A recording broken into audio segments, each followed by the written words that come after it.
नमस्कार विद्यार्थियों। भारतीय शासन और राज्य व्यवस्था के अंतर्गत राष्ट्रीय एकता के बारे में हम अध्ययन कर रहे थे। राष्ट्रीय एकीकरण, राष्ट्रीय एकता के अंतर्गत कौन कौन सी बाधाएं, कौन कौन से अवरोध उत्पन्न होते हैं, उसके बारे में हम अध्ययन कर रहे थे। राष्ट्रीय एकता के अंतर्गत क्षेत्रवाद की जो समस्या है उसके बारे में हम अध्ययन कर चुके हैं। सांप्रदायिकता की जो समस्या है उसके बारे में हम अध्ययन कर चुके हैं। राष्ट्रीय एकता के ऊपर और कौन कौन से जो तत्व है वो बाधा उत्पन्न करते हैं, अवरोध स्थापित करते हैं, उसके बारे में आज हम अध्ययन करेंगे। तो नेक्स्ट इसके अंतर्गत जातिवाद। जातिवाद की जो भावना है वो भी कई बार राष्ट्रीय एकता के ऊपर कुठाराघात करती है। जाति के आधार पर वोट देना, जाति के आधार पर टिकट प्राप्त करना, जाति के आधार पर राजनीतिक दलों का गठन करना और जाति को राष्ट्र की तुलना में ज्यादा महत्व देने के कारण राष्ट्रीय एकता खतरे में पड़ जाती है।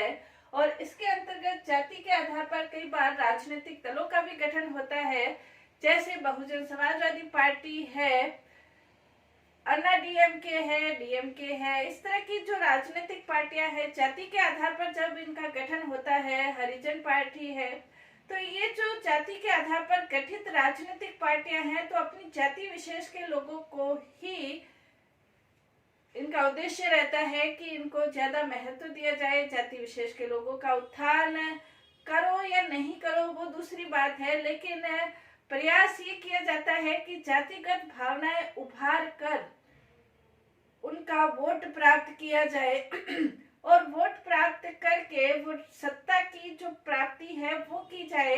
फिर चाहे ये राजनीतिक दल उन जातिगत आधार पर लोगों को पूछे या नहीं पूछे, ये उनके ऊपर डिपेंड करता है, लेकिन लोगों के अंतर्गत जातिगत भावनाएं, जाति का ज्वार अवश्य फूटता है, जिससे राष्ट्रीय एकता खतरे में पड़ती है। इसके अलावा कई बार जो जातिगत समूह है, जैसे हरिजन समूह है या ब्राह्मण सभा है, बहुजन सभा है, इस तरह के जातिगत क्षेत्रीय सभा है, पाटीदार सभा है, इस तरह के जो जातिगत समूह है कई बार राजनीतिक दलों के ऊपर दबाव समूह के रूप में भी कार्य करते हैं और ये दबाव समूह के रूप में कार्य करके अपने हित के अंतर्गत जातिगत आधार पर निर्णय करवाना चाहते हैं, जिससे भी राष्ट्रीय एकता, क्योंकि तब व्यक्ति या व्यक्ति समूह या जो प्रभावशाली नेता है ये राष्ट्र के बारे में नहीं सोचकर एक जाति विशेष के बारे में जब सोचता है तो नेचुरल है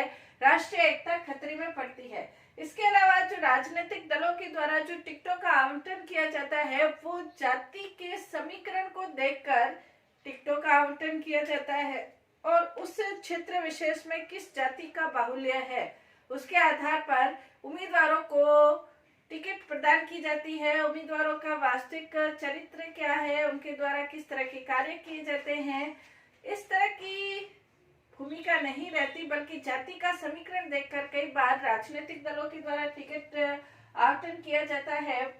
आरक्षण की जो राजनीति है वो आरक्षण जो 10 साल के लिए था वो आज भी है और 2030 तक के लिए अब ये व्यवस्था बन गई है। जो सवर्ण जातियों के अंतर्गत भी आर्थिक रूप से पिछड़े हुए वर्ग है उनके लिए भी आरक्षण की व्यवस्था कर दी गई है। तो आरक्षण के आधार पर जो जातिगत राजनीति है वो खत्म होनी चाहिए, वो दिनों दिन बढ़ती जा रही है। इसके कारण से भी जातिगत वैमनस्य बढ़ता है। जाति के आधार पर जिनको आरक्षण प्राप्त है वो अपने इस पिछड़े वर्ग के विशेषाधिकार को छोड़ने में अपनी भूमिका, नगण्य भूमिका निभाते हैं, वो छोड़ना नहीं चाहते हैं। इस तरह की स्थिति देश, समाज, राष्ट्र के लिए, एकता के लिए घातक कही जा सकती है। इसके अलावा भाषा के आधार पर भी राष्ट्रीय एकता खतरे में पड़ती है।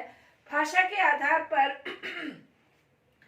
भारत जब स्वतंत्र हुआ था तो भाषा के आधार पर राष्ट्रों का पुनर्गठन किया गया था। 1953 के अंतर्गत आंध्र प्रदेश पहला राष्ट्र बना। भाषा के आधार पर मद्रास से अलग करके आंध्र प्रदेश को बनाया गया था। 1956 के अंतर्गत राज्य पुनर्गठन आयोग का गठन भाषा के आधार पर राज्यों के पुनर्गठन से संबंधित था।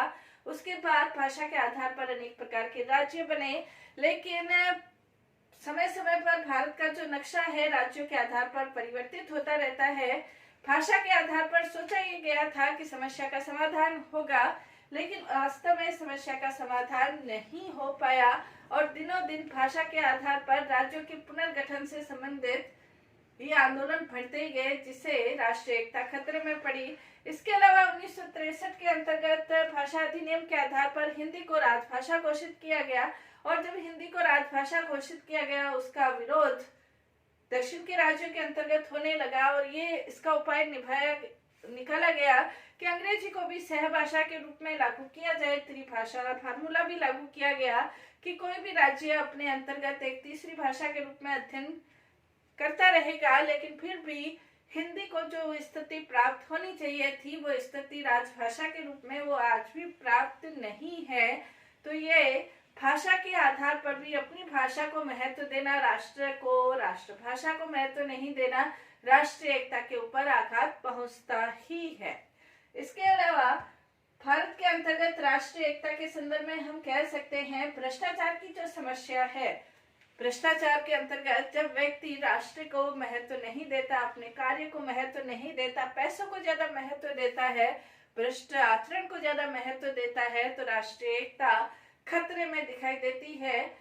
भारत के अंतर्गत यदि देखा जाए तो इंटरनेशनल ट्रांसपेरेंसी के अनुसार 2019 के अंतर्गत भारत का 180 देशों के अंतर्गत 80वां स्थान भ्रष्टाचार के संदर्भ में था, जो 2018 से 2 कदम आगे कहे जा सकता है कि भ्रष्टाचार के क्षेत्र में भारत 80वें स्थान पर है। जब व्यक्ति अपना महत्व देता है, पैसों का महत्व देता है, राष्ट्र को महत्व नहीं देता, कार्य करना नहीं चाहता, कार्य के बदले में पैसा लेता है, रिश्वत चारों ओर चलती है, तो ऐसे समय में जब व्यक्ति का कार्य आम व्यक्ति का कार्य नहीं हो पाता है, आम व्यक्ति का कार्य नहीं होगा, उसको पैसे देने पड़ेंगे, उसको अपने अनेक प्रकार की भ्रष्टाचार के कारण आम व्यक्ति को अनेक प्रकार की समस्याओं का, कठिनाइयों का सामना करना पड़ता है। जब अनेक प्रकार की कठिनाइयां उसके सामने इंगित होती है तो वो राष्ट्र के बारे में क्या सोचेगा, उसे राष्ट्र की तरफ से जो सुविधाएं प्राप्त होनी चाहिए वो सुविधाएं प्राप्त नहीं होगी। हालांकि सरकारों के द्वारा अनेक प्रकार की गरीबों के लिए अनेक प्रकार की योजनाएं बनाई जाती है, अनेक प्रकार के कानून बनाए जाते हैं, लेकिन उन कानूनों का पूरा फायदा जब आम व्यक्ति तक नहीं पहुंचता, उन योजनाओं का फायदा आम व्यक्ति तक नहीं पहुंच पाता, तो व्यक्ति की राष्ट्र के संदर्भ में अनेक प्रकार की शिकायतें रहती है। शिकायतें रहने से राष्ट्र के प्रति जो भक्ति भावना उसकी होनी चाहिए वो भक्ति भावना नहीं हो पाती और उसके कारण से राष्ट्रीय एकता खतरे में पड़ती है। और ऐसे लोग जब लोगों को अनेक प्रकार की कठिनाइयां भ्रष्टाचार के कारण सहनी पड़ती है, तो ऐसे लोग दूसरे लोगों के बहकावे में आराम से आ जाते हैं, जिससे सीधा सीधा प्रभाव राष्ट्र की एकता पर कुठाराघात होता है। सांप्रदायिक रूप से जो राजनीतिक दलों का गठन होता है, सांप्रदायिक रूप से जो राजनीतिक दल गठित होते हैं वो भी राष्ट्रीय एकता के ऊपर कुठाराघात करते हैं, क्योंकि सांप्रदायिक दलों का एकमात्र उद्देश्य होता है सत्ता की प्राप्ति। वो किसी भी धर्म, व्यक्ति, भाषा, क्षेत्र की उन्नति के लिए कोई कार्य नहीं करते, बल्कि उनकी सत्ता की भूख उनको सांप्रदायिकता का आवरण ओढ़कर सत्ता प्राप्ति की ओर उन्मुख करती है, और जिसके कारण से जो दूसरे व्यक्ति जो इनके बहकावे में आते हैं, अपना कई बार तन मन धन खुद का तो वो खत्म करते ही करते हैं, लेकिन राष्ट्रीय एकता भी खतरे में पड़ जाती है। और कई बार ये जो सांप्रदायिक दल है ये नौजवानों को बहकाकर अपना महत्वाकांक्षा, अपना स्वार्थ पूरा करते हैं, लेकिन इन युवकों के कारण, नौजवानों के कारण जो राष्ट्रीय एकता खतरे में पड़ती है उसका भरपाई करवाना बहुत मुश्किल होता है। इसके अलावा जो आर्थिक विषमता है, भारत के अंतर्गत आर्थिक विषमता बहुत गहन रूप में विद्यमान है। आर्थिक विषमता के कारण यदि 2019 की अपन रिपोर्ट देखें, आंकड़े देखें, तो भारत के अंतर्गत 77%, 77% आर्थिक संसाधनों के ऊपर भारत में 10% लोगों का अधिकार है। और यदि इसको और भी ज्यादा गहराई से देखा जाए तो भारत के अंतर्गत 1% लोगों का भारत के संसाधनों, 51% संसाधनों के ऊपर आय के ऊपर अधिकार है।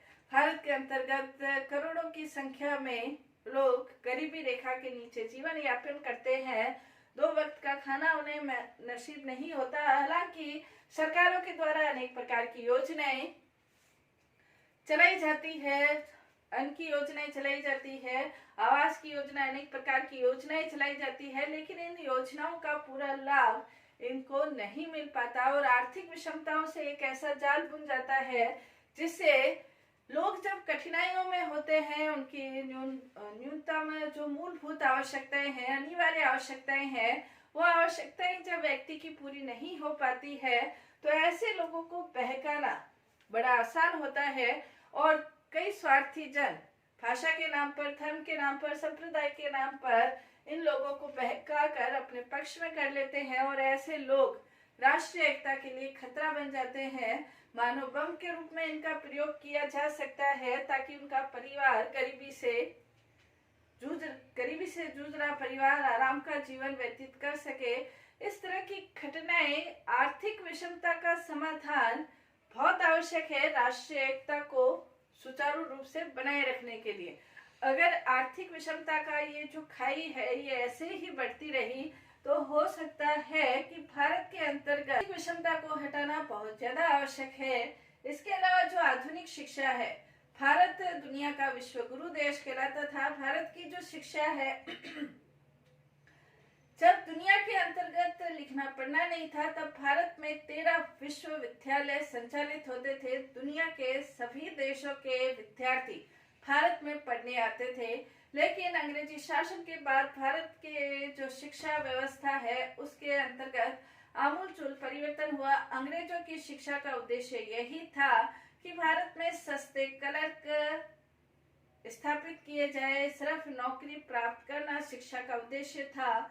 आजादी के बाद भी शिक्षा की उसी व्यवस्था को लागू किया गया है और उसके कारण से एक बेरोजगारी की लाइन प्रतिदिन लगती रहती है। आधुनिक शिक्षा के अंतर्गत एकमात्र उद्देश्य नौकरी प्राप्त करना है और नौकरी प्राप्त नहीं होने के कारण जो असंतोष का माहौल समाज के अंतर्गत फैलता है, इसके द्वारा जो नैतिक चारित्रिक विकास, राष्ट्र के प्रति भक्ति की भावना, देशभक्ति की भावना, इस तरह के विचार, इस तरह के भाव जो पैदा होने चाहिए वो पैदा नहीं हो पाते हैं। तो शिक्षा के अंतर्गत भी परिवर्तन करना आवश्यक है। आधुनिक जो शिक्षा है उसके अंतर्गत जो शब्द है, जो डिग्रियां हैं, वो जो अध्ययन है वो भी अंग्रेजी के रूप में ही आज चलते हैं। जैसे बीए है, एमए है, इस तरह के चलते हैं, बीएड है, इस तरह के अंग्रेजी इंटरमीडियम है, मिडिल है, इस तरह के ही शब्द, इंग्लिश शब्द आज भी शिक्षा के अंतर्गत ही शामिल है।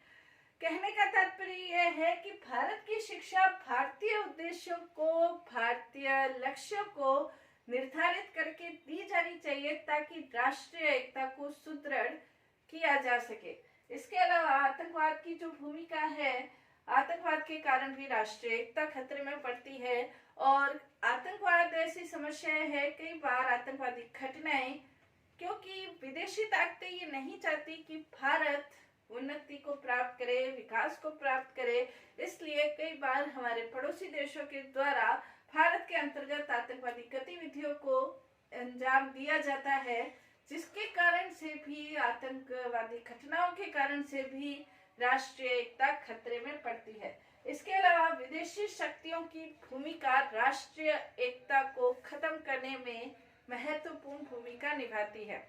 चाहे चीन के द्वारा हो, चाहे पाकिस्तान के द्वारा हो, चाहे बर्मा के द्वारा हो, कई बार कोशिश ये की जाती है कि भारत की राष्ट्रीय एकता को खतरे में डालने के लिए इनके द्वारा इस तरह की कार्रवाई की जाती है। जैसे कई बार क्षेत्रीयवाद के आधार पर जब पृथक राज्य, भारत से पृथक राज्य होने की मांग उठती है तो इन विदेशी शक्तियों के द्वारा ही उन्हें सहायता उपलब्ध, न सिर्फ पैसे की सहायता बल्कि शस्त्रों की सहायता, सैनिकों की सहायता तक भी उपलब्ध करवाई जाती है।